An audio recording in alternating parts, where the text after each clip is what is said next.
Welcome, everyone. Thank you so much for joining us today at Navigating the 2030 Horizon, your ESG and SDG roadmap for the EU export success.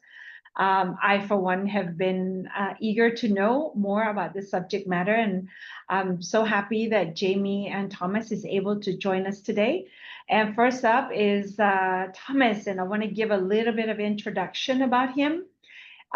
He is an international lawyer, strategist, professor in the Rule of Law and Development program at Loyola University Chicago School of Law.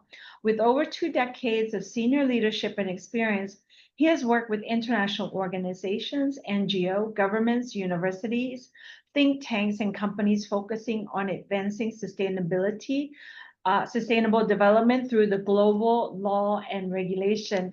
And he just added right as we were starting our webinar here that he's been doing this since 1999.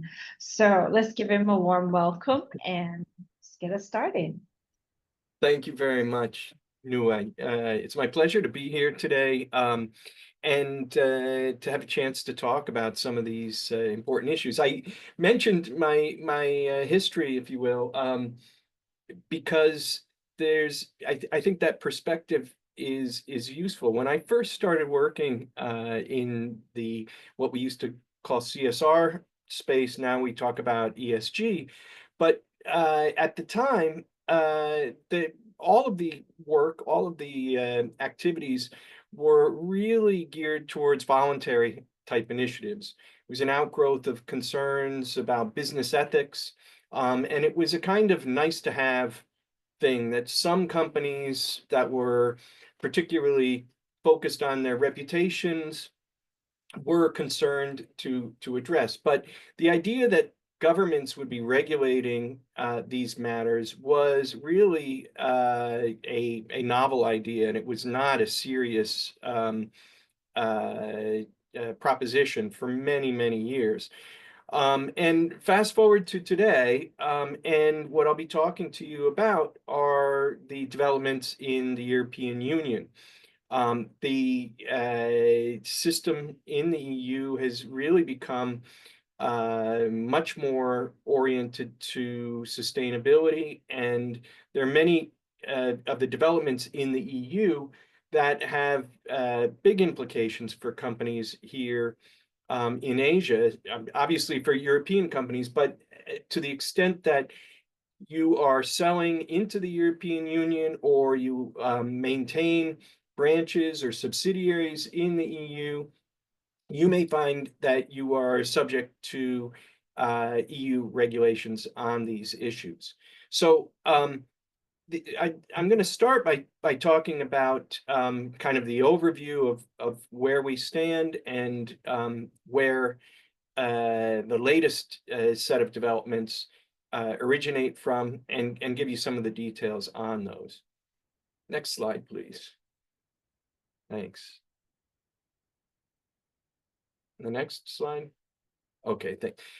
So in terms of the overall ESG landscape in 2025, some of the big picture developments that I think we should take into account is that over the past 20 years, you've seen the development of a lot of norms and standards in this area. One of the notable developments is the Guiding Principles on Business and Human Rights, which was developed under the auspices of the United Nations and issued in 2013. That's had a major influence on setting the baseline for what company standards should be. Of course, you also have the Paris Agreement on climate change and the undertakings associated with that.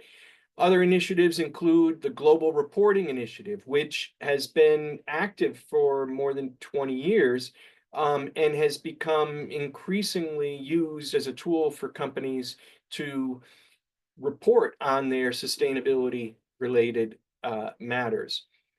The approach to assurance and the approach to verifying the disclosures that companies undertake for sustainability purposes has become more institutionalized. And after a series of changes in some of the predecessor organizations, a new organization was created, the International Sustainability Standards Board, which is developing standards in this area.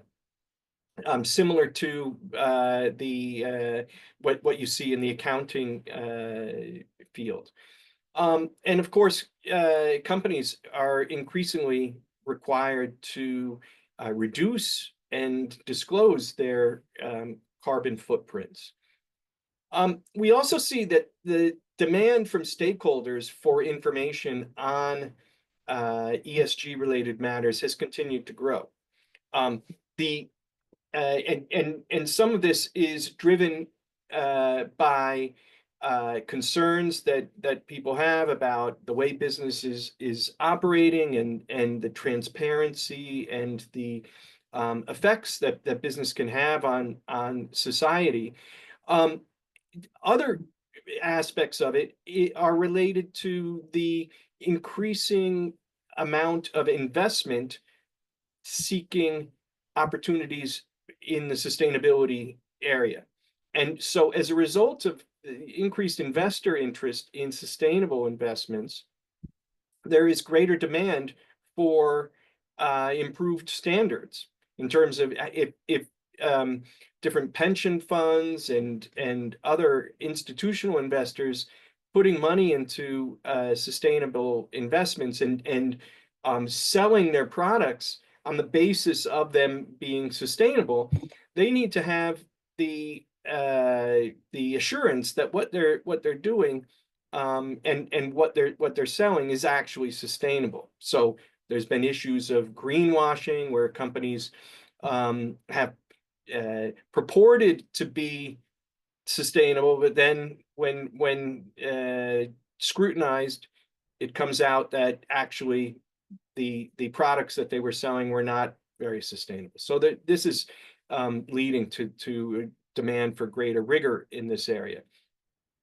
Another aspect is that as a result of various factors that have been happening around the world, certainly the election in the US and the government change there, but certainly other things happening over years. For instance, the Russia's attack on Ukraine and the fallout from all of that. That there's a lack of cooperation between the major powers in the world. You see now talk of great power competition and all this, and this is having fallout for regulation and governance. So while I've described that there is this trend and desire to promote ESG regulation and as well as voluntary initiatives, you also see that there's a lack of consistency, and that some governments are seeking to avoid applying these kind of standards. So there's a bit of regulatory competition happening, which I'll talk about more towards the end. Okay, thanks. So within the European Union, there have been a series of major developments over the past 5 years. One of these is the Corporate Sustainability Reporting Directive. The next is the Corporate Sustainability Due Diligence Directive. Another set of rules pertains to taxonomies, which is basically a way of categorizing business activity for sustainability purposes. There was a report issued by the former head of the European Central Bank and Italian Prime Minister, Mario Draghi, which provided a comprehensive review of the competitiveness of the European Union. And one of the outcomes of that report was that although these directives that I mentioned on sustainability have been enacted in the past 5 years, Draghi's report was issued in 2024, and one of the conclusions of the report was that basically the sustainability regulations were going too far and that they were going to have a negative effect on European competitiveness. And so this then led to the European Union adopting basically walking back some of the proposals, or sorry, some of the directives that they had enacted, and proposing what they call an omnibus package.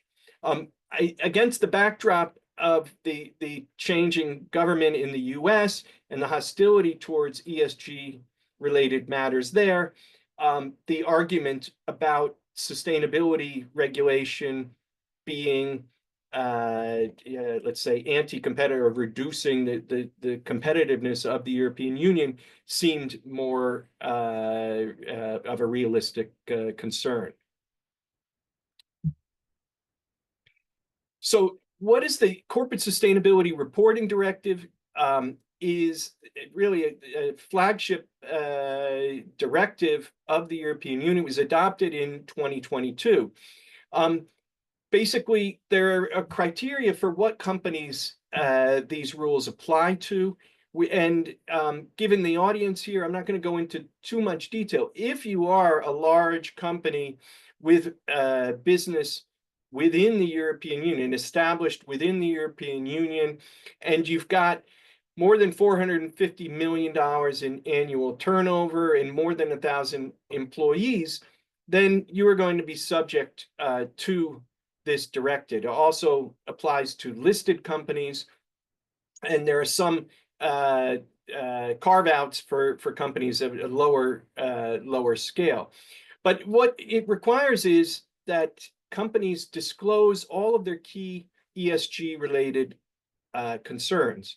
Primarily, these involve environmental, but also human rights, which encompasses labor as well as other kinds of human rights matters.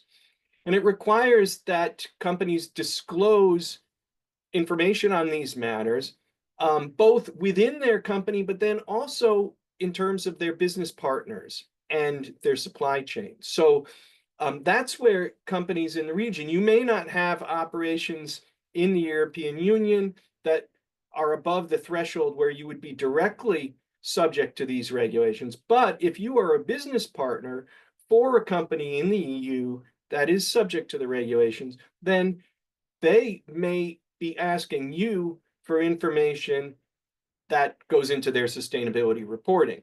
Presumably, if you're already doing business at the requisite level with companies in the European Union, you will have already experienced this.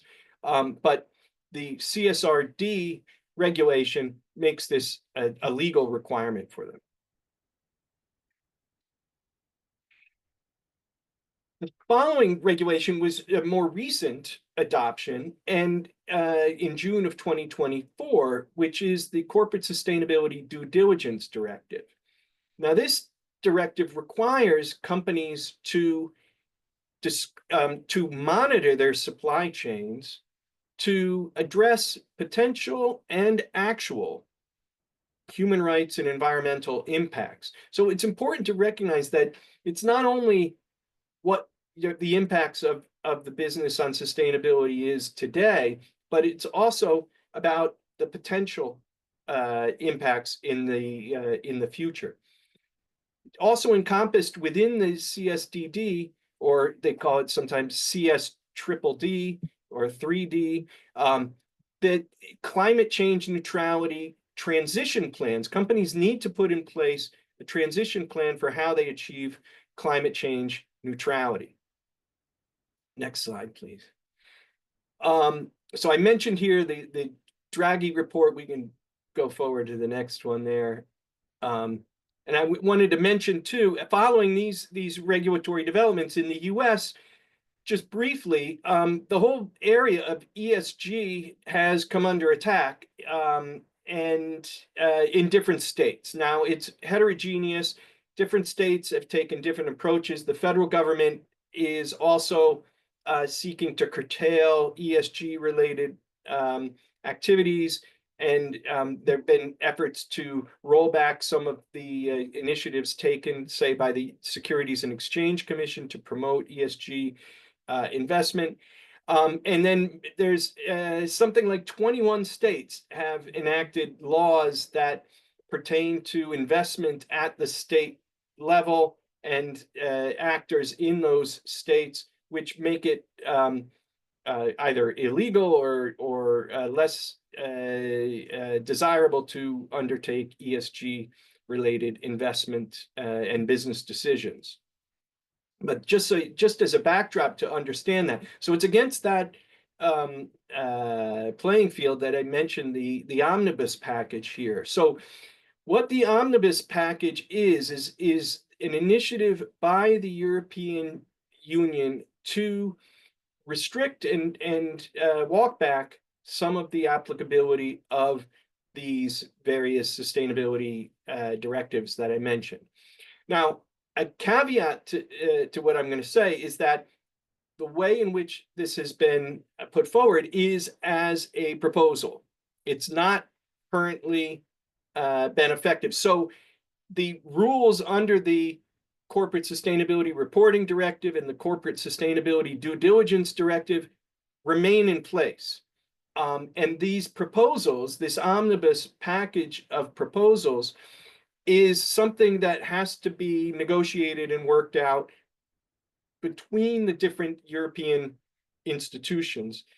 And it's likely that this could take somewhere, I've seen estimates of 12 to 18 months before all the details are worked out. But one of the key impacts is that for now, when this is approved, companies that were previously subject to some of the reporting obligations under the CSRD and the due diligence obligations will have more time. And it basically kicked forward a couple of years. And so it also establishes some exemptions from these requirements, and it limits the applicability of the sustainability rules to specific companies, basically trying to exempt smaller companies from the rules. So it will apply to EU companies with more than 1,000 employees and with more than $450 million in turnover in the EU. And for non-EU companies, it'll be the same $450 million in business in the European Union. For branches based in the European Union, it might be 50 million, and subsidiaries with having more than 250 employees in the EU. The omnibus package also reduces the requirement for assurance. So assurance is when companies verify their disclosures. So similar to accounting practices, the accountants come in, they review your financial statements, and then they issue a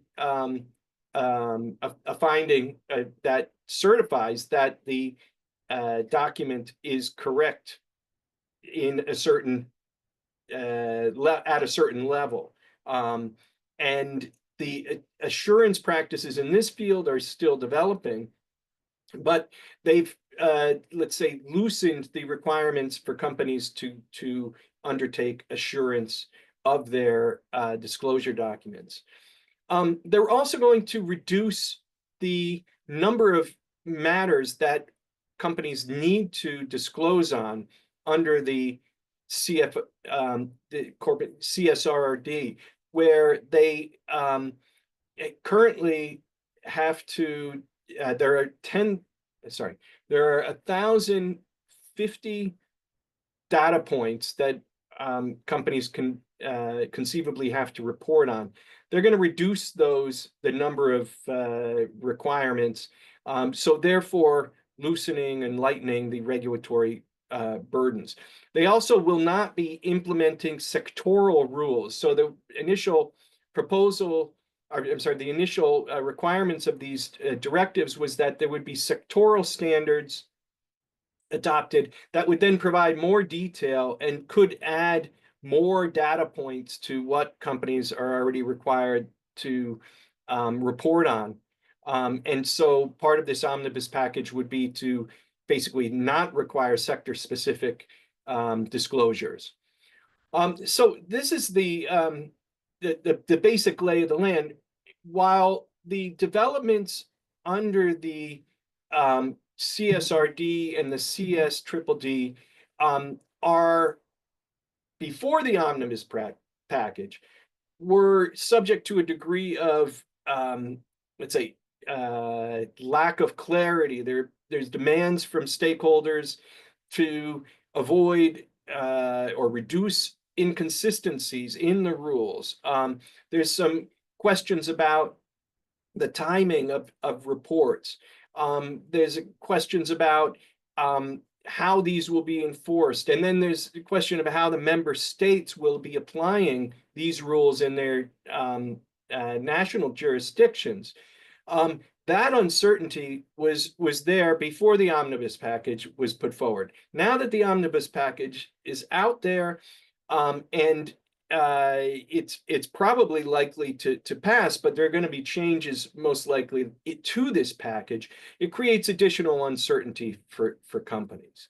So what do you do with this, and how should companies address this situation? Next slide, please. One thing to bear in mind is that the final rules could be quite different from what was initially put forward. And I think that for many of the companies in Southeast Asia that are exporting to the European Union, it is unlikely that the primary application of these sustainability directives, and even as amended, will be applying to you directly. If you're big enough to be within the European and doing business in the European at the levels required, then you will have to apply the regulations, but the thresholds are fairly high. What it will do is that it will slow down the compliance obligations by a few years in many cases. And so that does not, however, mean that for companies, let's say, that are business partners to European firms, should stop and should not take steps to anticipate some of these changes. Instead, it provides additional time to get ready and to put the systems in place. And there's a lot of things that can be done and probably should be done at the level of strategy and anticipating the eventual regulatory changes that you will be subject to by virtue of the fact that you're doing business with larger EU companies. I think that in general, while there's this movement to slow and to reduce the complexity of the regulations that have been adopted in the European Union, let's not forget that there's very strong support both among stakeholder groups, whether they're environmental, human rights, labor unions, what have you, as well as investors working in the sustainable investment space. So I think that notwithstanding some of the trends happening in the US, the European Union in this area, as in, for those of you who've dealt with data protection issues, the European Union has really set the standard for data protection around the world. And I think we're seeing the same thing happening here in the sustainability area. So with that, I'm going to turn it over to my colleague here, Jamie. Look forward to hearing how this will affect business specifically. Thanks. Thank you, Thomas. We're going to go into our second speaker, which is Kunjabi. If you have any questions based on what Thomas has presented, feel free to write it into the chat. And as I mentioned before, I'll be reading those off when we get to the Q&A section. So I want to just spend a minute here to give an introduction about Jamie's background. She currently serves as the Chief Product Officer at DDX, a behavioral science consultant at the UN Economic Commission for Africa, and an AI hub consultant for the UN SCAP. In a previous role at IOM, Amazon, CP Group, and Lazada, Jamie has driven initiatives in the digital transformation, AI, trade, and market access. She also serves in the Board of Governors for AmCham Thailand as a co-lead and Digital Economy Council at AmCham and BCCT. So let's give a warm welcome to Jamie. Hi, everybody. Oh, my slide went away. Can you please allow me to share my screen?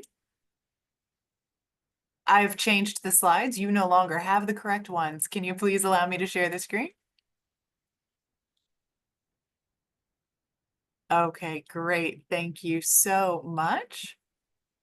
There we go. Hi, everybody. So I am here today to share with you a bit more of the practical side, and thank you for that wonderful introduction, Kanui. So my background, as you can see, is quite varied. Coming at this from the background of trade and corporate social responsibility. All of these are my own thoughts and perspectives from my years of work in this area. So I'm excited to share them with you. So first, let's talk real quick about what the EU regulatory pressure looks like. So Thomas did a wonderful job of explaining all of the amazing amount of legislation that and rules that are going into effect or are already in effect. But what this is really meaning for us right now is that there's, 49,000 plus companies that are already impacted. And so what that means is that you may feel like you're alone trying to figure this out, but you're not. There are tons of people who are also trying to figure this out. And so you can learn from other companies as well as from webinars like this so that you can get a little bit more on top. You will also notice in all of my slides, which you can be provided afterwards, that there are references for each of these data points so that you can click through and actually read all of the reports yourself and get a little bit more information. One of the other things that we're seeing a lot of is we talk a lot about CO2. And so there's, an 85 euro per ton of CO2 that we're looking at as the carbon tax rate. And now this can be somewhat complicated because not all of us understand our carbon footprint. And that goes for us on an individual level as well as on a business level. But there are some ways that we're getting to understand that. There's even a startup in Australia called Footprint Labs that works in this region that traces how much each purchase has an impact on carbon footprinting. So it can start to give you an idea for your product, for your purchase, for the logistics, what you're really looking at. And then one of the things that Thomas referenced that I'd like to call out is that don't freak out quite yet. A lot of us here are SMEs, and so that's going to be pushed out until 2027. So you've got a little bit of time to figure it out. And so that's why today I'm going to focus on what does the market look like? What are some tools you can start using now so that when these changes come, you're prepared to better tell your story. So let's jump into it, shall we? Okay, so let's just do ESG reporting tools. So back when I was working in CSR, as Thomas did rightly call out, it's now transitioned into ESG. You look at the different ways that you can calculate specific things that may matter for you and your industry or your consumer. So whether it's a requirement or not, doing tracking and tracing of these things is really helpful. So 3 that I recommend looking at is ESGpedia. This one is actually really specific to Asia Pacific. So that's quite helpful in terms of what you want to be doing in this region and some of the unique issues that there is in tracking and tracing. There's also LucaNet, and then IBM has Envisi, which is more of a SaaS level B2B tool that I think is quite good, but it does have some cost associated with it.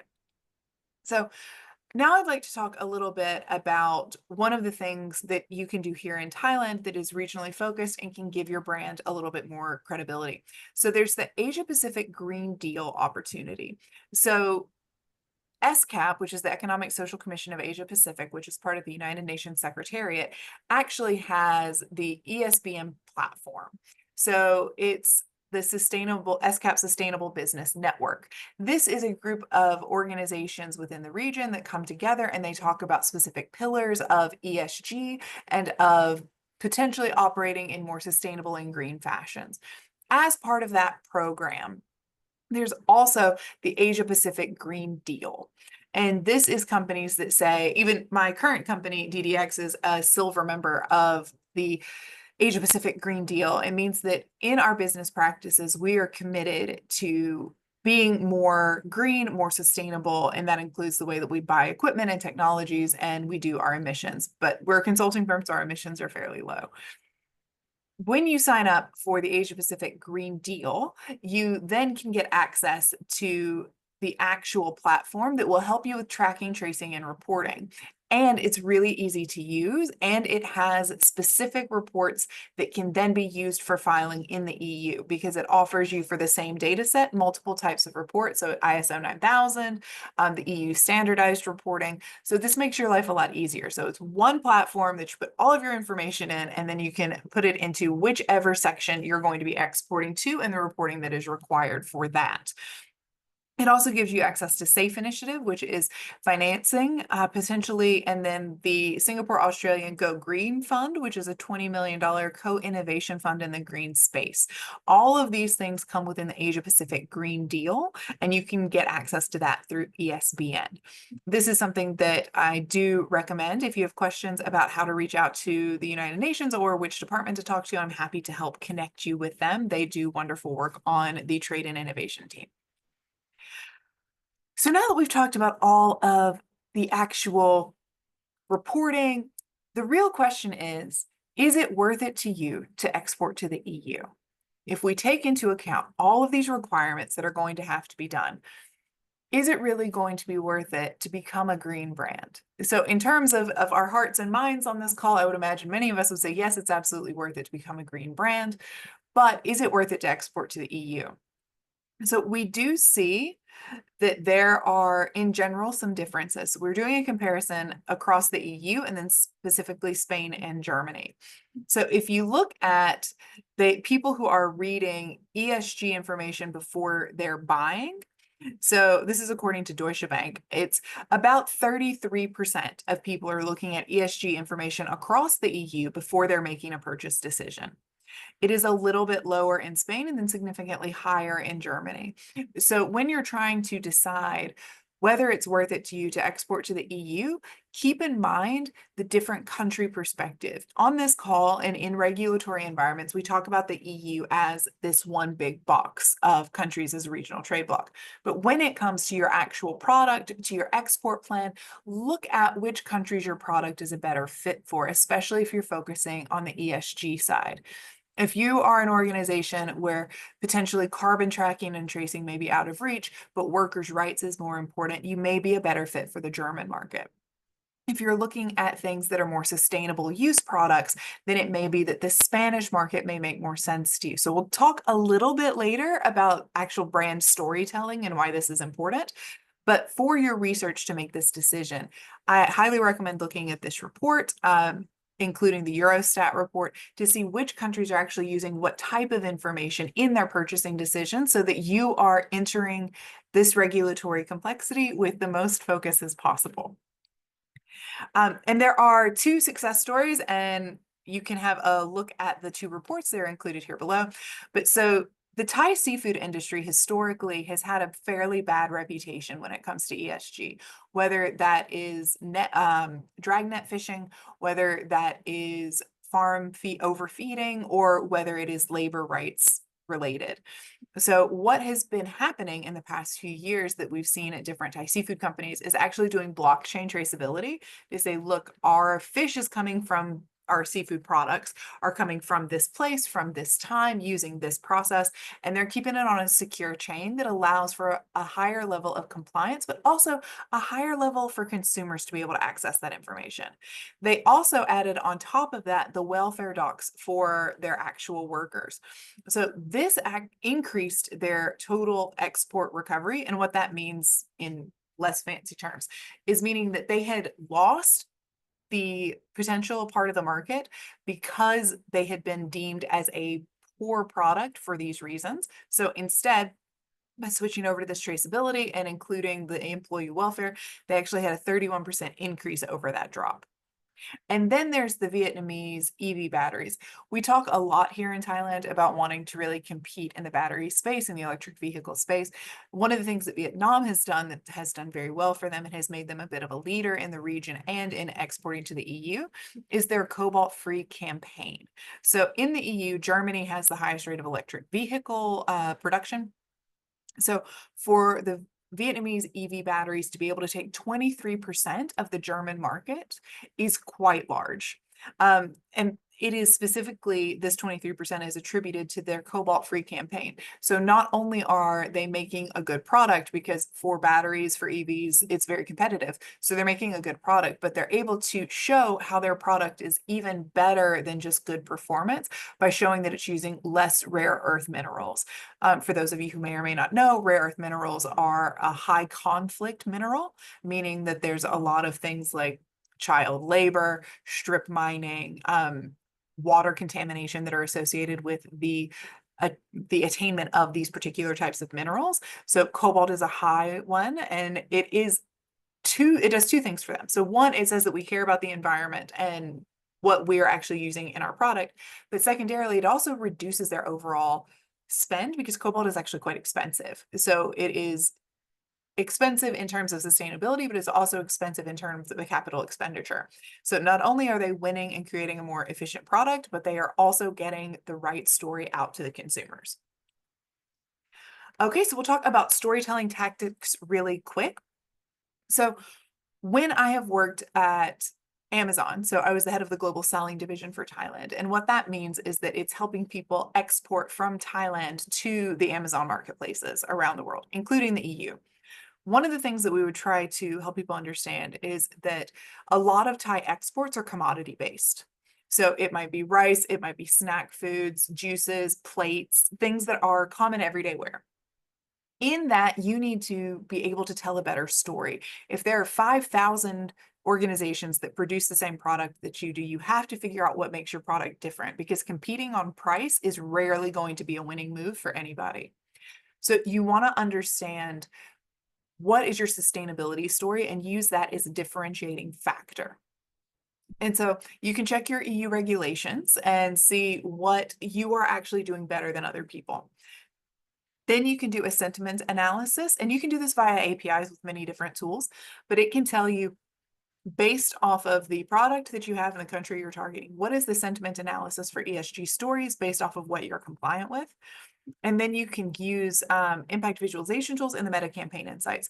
So you can read a lot of this on the Meta ESG sustainability report, as well as the brand module guidelines, because just the two of us here, we both know that Meta is really a large suite of tools, and it's one of the easier ways to access new markets, and you're already comfortable with it. It's heavily used here in Thailand. So by using the tools that they have, you can create more impactful visualization that can tell your story a little bit better, and they'll help you build the creative a bit. So you can center that creative storytelling around not just what is my product, but what is the build of my product? Is it cleaner? Does it reduce single use? Does it impact the amount of water that needs to be used to develop it? Am I using a recycled material? You can tell that story and tie it to whatever that cause is, whether that's, cleaner water, cleaner air, better livelihoods. So there's even sustainable development goals associated with all of these, the UN, that you can reference. You can find the other people that care about that cause, and it takes their existing authority of that cause and ties it to your product. Therefore, it's not a question of, do they want to buy your product because it's cheaper, because it's local, because they can get it faster? It's, do they want to buy your product because it aligns with who they see themselves as? This is one of the greatest keys of marketing of all time, is you want your product to align with how people identify themselves. So finding the correct story with your ESG and your product will help you take any market, but especially in the EU in a high regulatory environment. So some of the Meta campaign insights that we saw is that a 19% uplift in Reels content, meaning that there was video content where people could actually tell more of the story as opposed to static ads, and that there was a 3-to-1 employee to corporate engagement ratio. So one of the things that means is not only is this storytelling going to be good for your end consumer and who you want to be buying your product, it's also good for you as a recruitment tool and as managing of your own personal brand. As an organization, we're finding, especially with recruiting younger employees, that it is important to not only align with what their career goals are, but to align again with who they see themselves as. Your corporate mission and their personal mission should align, and you'll have better retention overall. So then a quick action checklist, because everybody loves a checklist, right? We all love a checklist. So what you want to do is do a gap analysis, and you can utilize the tools that we talked about. And that gap analysis just says, of where I sit right now compared to this new framework, what am I missing and what do I need to change? You can use ESGpedia and Footprint Lab for that. And then you want to develop your assets based off of that story. So your production process videos, whether you're going to be doing carbon math per unit, and then of course your supplier case studies if you're building a multi-supplier product. And then last but not least, monitor the CSDDD SME phase-in. So figure out when things are going to change and when it's going to impact you. But start now, because that brand storytelling is important, and you have a chance right now to take advantage of that before it becomes a compliance issue. And right now it's just the story of hearts and minds. So take the hearts and minds and use that as a way to pay for your better ESG system that you'll be implementing in the future. All right, thank you. That's the end of my presentation. Looking forward to questions. Wow. That was, we got 5 minutes before we're gonna close up. I wanted to check if anybody's got any questions. Please feel free to type it in to the side chat here. I'm happy to read it out to our speakers. Thank you both, Thomas and Jamie, for that very educational presentation. I want to go back to Thomas about how should exporters document and verify ESG's claim within their supply chain to avoid any accusation of being, greenwashing. Well, I think, that goes to one of the big challenges that companies have. And I think really Jamie was alluding to it at the end there, is that in order to do this, and in order to anticipate the regulatory requirements that are really being adopted and will be applying to many of the companies in the EU, but as a result of the linkages that exporters have with European Union firms, will also apply to them eventually as well. De facto, if not, if not legally required. You have to put in place a lot of new systems to gather data, to ensure the integrity of the data. So internal controls over the data production that you are undertaking for your particular business. And so it does require investment. That's part of why there's been this move to walk back the regulations in the European Union, is that it's burdensome for business, and the compliance costs are expensive. And now one of the things that the omnibus proposal has done is to remove civil liability from the scope of the disclosure regulations. However, there is still potential liability if stakeholders are adversely affected, depending on the national law in EU member states. Basically, companies can be sued if they don't make proper disclosures. That's one concern, is that there's a real potential financial implication if you misstate your disclosures. I know, so it's not a one size fits all kind of answer. There are a lot of different things that companies have to put in place, but you have to create the systems in order to provide the level of assurance that if you have an outside auditor reviewing your sustainability reporting, for instance, that they can make a judgment that your systems are adequate to ensure that the disclosures are correct and truthful. Okay. So actually, sorry, let me just Go jump in ahead. for a second. One of the things that I will, following up on what Thomas has said, is that the Asia Pacific Green Deal for Business, the specific platform that they have, does have a traceability that you can use for this reporting. And it makes you put receipts in, basically, so that they can actually see it. It makes your tracking and tracing significantly easier, and it will even help you calculate like electricity usage and where that potentially is coming from. So I highly recommend, in addition to what Thomas is saying, take a look at those tools. They may be beneficial for you. Thanks. Cool.